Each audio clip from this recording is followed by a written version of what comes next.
tarihda aydanna şoňa Wail ibn al-Hujr al-Qayli diýe. Padşaň ogly padşa bolan Wail ibn al-Hujr diýdi. O ulukon padşalardan dälmiş. Ýöne Hadramaut Yemen'in çägilip yerlerinin aňyrsyny ulukon şäherleri varmışdy. Şolaň içinde Ulhan ýöne şo milletin içinde padşalyk bilen milletin içinde süren adammış. Kim dädesi Hujr diýen adam. Bir şoň jowan ogluda. Hazreti Wail atawabasy padşa. Emme şo ýurtdan çägilip yerler geçirip Medine-i Munawwaraga gelýe. Emme bir uly derejeleri görýe.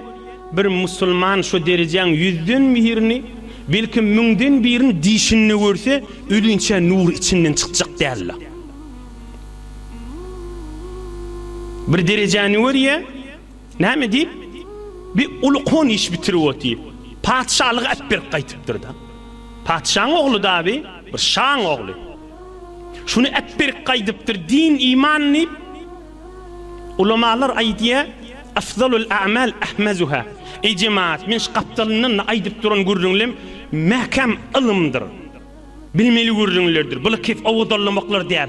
Her tikiş aýdylyp duran keple ilmdir her gaýsy. Ulamalar aýdýa afdalul a'mal ahmazuha. Her näçe saňa agyr düşse sogaby kändir diýip aýdýa. Inni meni fikretdi gör. Bir tasavvur et, ýadyňa al, bir padşaň ogly çykyp gaýtmaly mülkünden gelip Peygamber aleyhisselamın salamına gelmeli, imanı getirmeli ve Resulullah näme buyursa men buyrugynyň etegine diýmeli. Ulu iş bitirensen, ey cemaat, ulu derejany görjek, bir musulman oň 1000den birini dişini görse ölünçe nur içinden çykjak der. Göreýli näme görüňler bolýar. Ey musulman, jawan türkmen dost. Ey musulman jawan ayallygan. Hazreti Wail'in aýdýan kepini gör. Min ulu şäherde ýaşaýadym.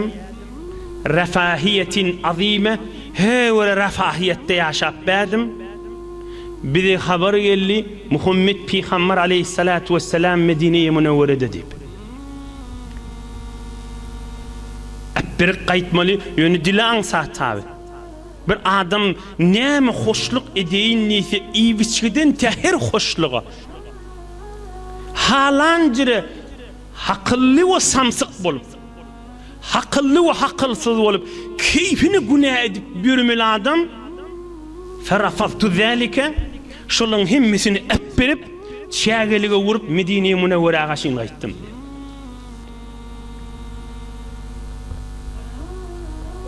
Endişeli iş bitirmez, meydanına değerli olmasa diye mahtum oluysa. Yönü derinlik, yönü kiplimek bilen adam öwesüşmeýändir ha.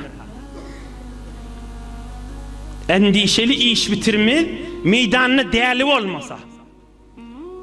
Adam merde amaly olmaly. Ayak adım atmaly yerde adım atmaly. Yoksa bijire yerle, ey jawan dost. Yoksa şücre yerle her kim ödünü näme diye bilmänşik bolmalylar näbijire yerle näme maly mülkü kän günäň içinde Muhammed Peygamber şolaň üstüne barana aleyhissalatu vesselam şolaň üstüne bartdymy ýok bilmänşik bolup gidibermeli hamany günä edip adamyň ýüregi bila diýenim her bilýärda ýürüp kän zatlar adamy ýüreginden habar alamalydyr ha ýüregini adam Allah bilýän nädir ha. Ka adamlar ay falan ay bir zat diýendir dinanydan erki adam. Lep ýüreginiň etigi öz aýdýan kefini öz anana akta. Özüni allap durullygyny öz bilýär da. Emme bil adam bir jowan oglun özüni allamandyr. Ýoksa lep özüni allap ýene aýdýan bilmänşik bolup gitmeli nabiýer. Ay bolýar ay geçer zaman geçer diýip bir zat diýip özüni allaşdyrmaly ýerşiň ýeri. Emme onu etmändir da. Wurtdyr çägälige ýere. Medine-i Munawwaraga şeň aýdypdyr. Ýene de 6 ay 7 ay gijä galsa hak Rasulullah'ny görmeýärdi. Yine 6-7 ay giyecek alsa mübarek ahırkı ömürlerde gözükmez. Yine 6-7 ay giyecek alsa şıladım Hak Resulullah'ın mübarek cemalini görmeyedi. Mübarek dirman ellerinin okşap başarmayedi. Mübarek dirman elinin kolluş başarmayedi. 6-7 ay diyenin hiç zat değildir. Ferrafaztu zâlike tamam mülkü ekber kaçtım deyiptir. Sen Allah'a adım atsan Allah sana nehmi veriye ey görsene idin o kailla. Medine-i Münevvere'ye geldim. Sahabalarım bana sataştı ve ayttılar Hak Resulullah aleyhisselam 3 gün münden odol sen geleceğin buğuşladı. Hoş bolup gözleşip deyiptir. Ta Resulullah aleyhissalatu vesselam menen dirman nurani yüzü bilen yüzveyiz oldum. Esselamu aleyke ya Resulallah deyip salam verdim. Ve Hak Resulullah da ve aleykumusselam deyip bana salamın cevabını verdi. Ve meni görüp hoş olup mübarek girişinde ya elini reda parçavadı. Bir Hak Resulullah şunu ayırdı da girişinin yere yazdı. Gel ikizimiz şunun üstüne otur öyle dedi. Ve nudiya salatu cami'a.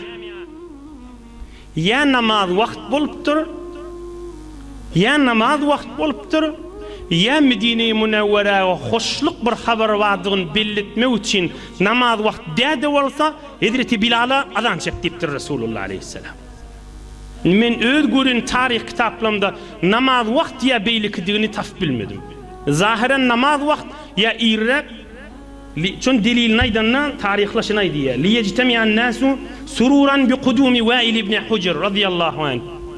Hak Resulullah hoşluğu Medine'ye sabit bulur yali ve Medine'deki adamla hoş bulur yali ve illiyen padişahın oğlu geldi deyip. Adan çıkkıyır deyiptir. Hazreti Vail'ay diyer Resulullah aleyhissalatu vesselam'ın mescidinin ya içinde ya mübarek kaptalında da. Adamlar üçtü Medine-i Münevvere'nin. Zahiren taşından göründü bilyeler olmalı. Çünkü 3 gün bundan odal Hak Resulullah boşluk veripti bir padişahın oğlu gelecekti. Vectema'an nas ve sa'iden nebiyyul Mustafa sallallahu aleyhi ve sellem minberahu ve akadeni maha. Adamlar üşenne ey Vail gel varik dedi. Ey cemaat on zahmetine var bolluşasıyla emme Allah ve Resulullah'ın adamlara üve gaşin süyüşünü Allah'ın rahmeti üve süyüşünü vedle Hak Resulullah ve aleykumusselam deyse de bolacak nani gülür yüzülen gözlüfe olacak emme sahabalar üşenne Peygamberimiz aleyhissalatu vesselam ey Vail barik geliptir. İkimiz bilece minbere çıkayıliptir. Hak Resulullah evinin mübarek kadamlarını basıp minberin en üstüne oturup Hazreti Vail'le etik pellicine oturtuptur.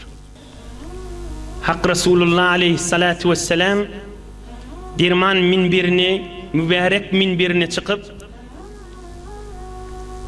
en üstüki pellesine oturup Hazreti Vail'i etik pellesine oturdup ey sahabalarım deyiptir. Şıladam Vail deyiptir. Daş yerden geldi. Daş yurttan geldi. Hazra mevtten çağılık yerlerden geldi. Allah ve Resulullah'ın diye neçik deyip geldi. Hiç kim kıssan da yok. Tamam mal mülkün rafahiyetin etberip kayıttı. Şun öylerine padişahlığın eserleri bağ yoksa deyiptir. Şun öyünne padişahlığın nesli var deyiptir. Şun öyünne padişahlardan qalandatlar var deyiptir. Hazreti Vail'ay diyer ohum min Resulullah aleyhissalatu vesselam'a ayttim ya Resulallah inne ehli galabuni alellezî li ya Resulallah min barik qaytdım min mülkümi, min içerim ya dogollary ya ağalary ya ağalarynyň oglallary her gaýsy bolsun. Min bäri gaýtdym. Min içerimdäkile min mülkümüň hemmesini allalar. Inni maňa zat ýok beýilli diýdim diýe. Häzir otak İslam barmandyr. Ya Rasulallah, min bäri gaýtdym. Min içerim inni olary allalar. Maňa zat ýok inni diýipdir. Ey cemaatler, hak Rasulullah näme diýen bolsa o. Faqala sallallahu aleyhi ve sellem: "Ana u'tikahu ve u'tika dha'fahu." Kaza fil bidaya li ibn Kesir. İçeriň allym qadiýan şo mülküň diýipdir. Muhammed Peygamber şo tak İslam barsa, sen şo tasynyň ýeni hüküm surýanyny way diýär. Ozul mülküň şo tadan nä miqdar bolsa sen adyňa ýazaryn diýipdir. Belki şoň iki hissesini sen adyňa ýazaryn diýipdir. Şo mülkde, şo ýurtda men dünýeden geçimden soňra sen hüküm sürmeli diýipdir. Ana utikahu ve utika ziyatahu. Ey waillikdir. Şo taýynyň mülküni ýene sana berýän, şu öz mülkünden iki hissesini berýän sana diýipdir. Ve mesaha sallallahu aleyhi ve sellem ra'sahu ve da'a lehu: "Allahumme barik fi Wa'il ve veledihi ve veledi veledihi." Ahum Peygamberimiz aleyhissalatu vesselam mübarek eli bilen Wa'il'in mübarek kellesine el çekdi ve dua etti. Hudaýa şu Wa'il'e bereket ber, şoň oglunyň şoňuna bereket ber, şoň aktyklaryna da bereket ber. Rasulullah aleyhissalatu vesselam mübarek el çekdi. Wa'il'in kellesine etiki tabagada etik pelli tutuydu. Ve dua etti. Hudaýa şu Wa'il'e bereket ber, Wa'il'in içerisine bereket ber, aktyklaryna da bereket ber.